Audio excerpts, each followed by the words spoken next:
Hi, this is YC. Welcome to my channel. And I thought with Halloween coming up this Thursday that it would be fun for all of us to share some scary stories. And it doesn't have to be stories that evolve around Halloween. It could just be maybe some experiences that you had that you thought were a little scary, or maybe something that you know of someone else, or anything like that. So I will tell you the first story. I'll set the scene. My sister and I were young. I probably was in my last year or so of grade school, and she is a couple years older than me, so she was in high school in Canada. And she went into her room, and she found pickers, like picker bush pieces, lined up on her pillow in a straight row. And she thought, well, who did that? And at the time, my sister had a red and white room, and she always kept it picture perfect.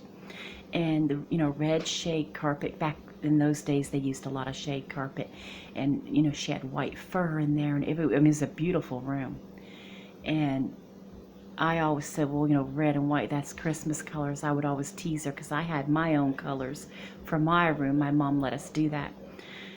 Well, she saw that on the pillow. She was going to come and question me about it. Well, I was out in the backyard vacuuming the pool, and I was up on the deck, and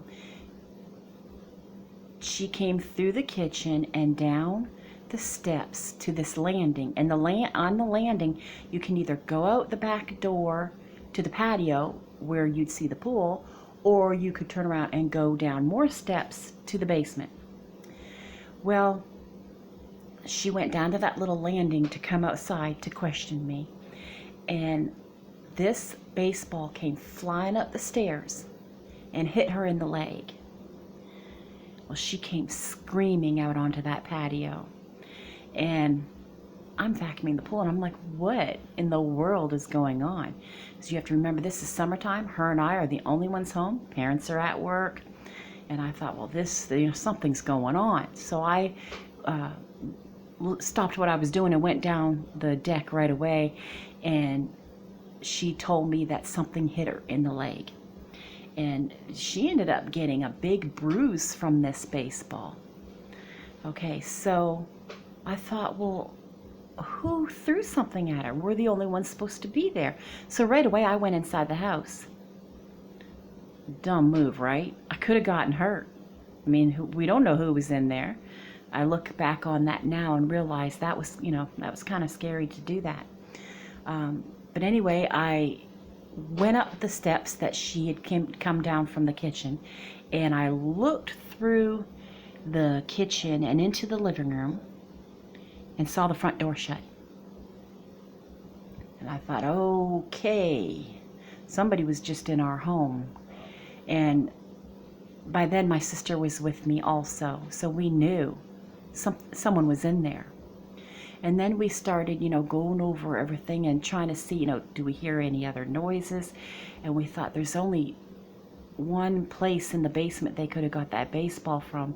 And my father, was pitcher. He played, baseball in Canada, and he was pitcher.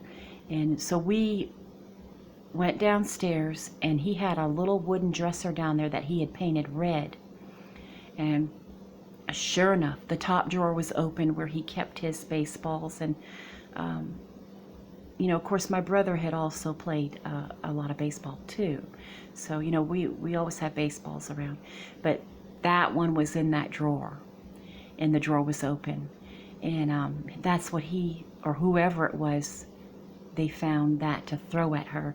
I don't know if it was to distract her so they could get outside or get out of the house. We still do not know.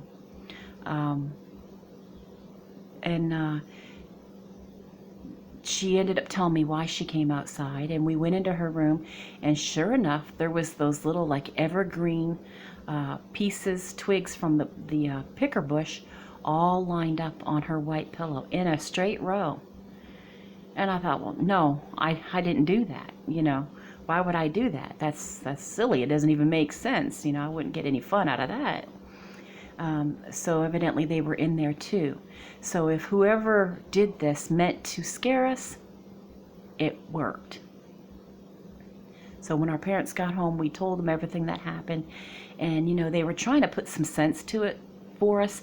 So they were thinking, well, maybe the wind slammed the front door like that. Well, we thought, that's not likely, for the wind to shut the front door that hard.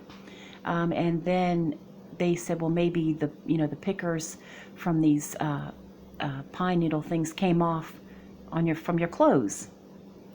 Well, not only did she not go outside that day for that to happen, would they fall off in a complete exact row, the same space apart? Not likely.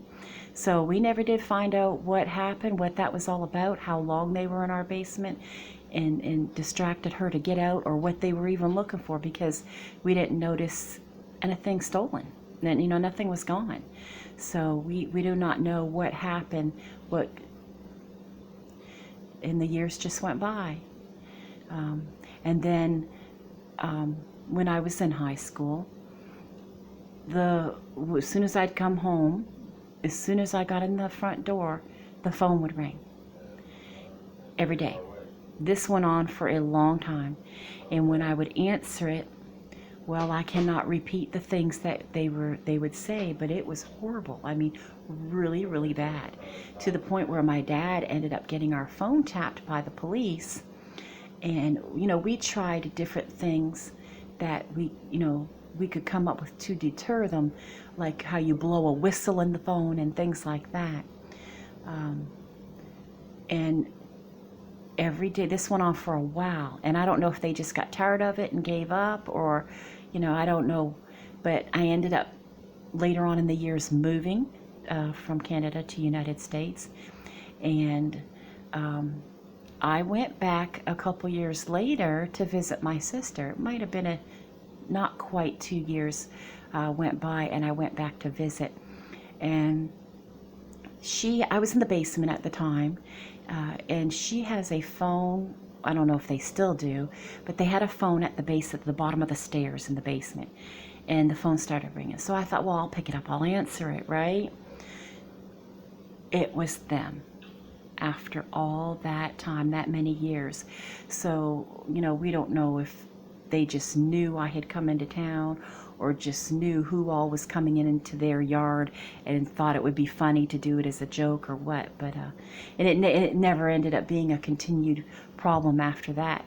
But imagine how scary that was to hear. I froze. I answered it, and they said some of the same voice, the same horrible things. So I froze. I absolutely just stood there. I didn't know what to do. I wanted to scream. So it was quite scary. So you've seen these things in horror films. They're like the beginning of the movies. This would have set the scene for that. So anyway, that's my first scary story. And I invite you to share your stories with me. And that concludes the end of my first one.